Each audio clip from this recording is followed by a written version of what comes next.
تم لازم وہ دن دیکھو گے جب 70 ماؤں سے زیادہ محبت کرنے والا تمہیں اپنی محبت کا رنگ دکھاتے ہوئے راضی کرنے میں کوئی کسر نہیں چھوڑے گا۔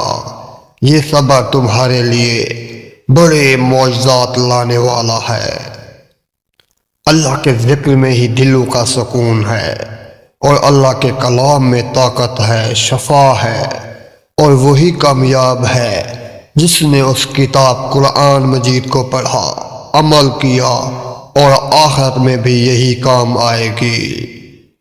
یقیناً وہ وقت بہت قریب ہے کہ جب تمہارا رب تمہیں خوش کرنے میں کوئی کسر نہیں چھوڑے گا، بالکل ویسے ہی جیسے تم نے اس کی رضا کے لیے اپنی خواہشات کو قربان کرتے ہوئے اپنے صبر سے اسے راضی کرنے میں کوئی کسر نہیں چھوڑی۔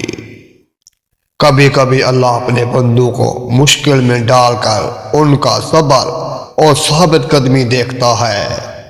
مشکل میں انسان بڑے غلط قدم اٹھا لیتا ہے، لیکن جو اللہ پر توکل کرتے ہیں نہ اللہ ان کو کبھی مایوس کرتا ہے۔ ممکن ہے جس گھڑی تم اللہ سے مانگ رہے ہو وہی قبولیت کی عطا کی گھڑی ہو۔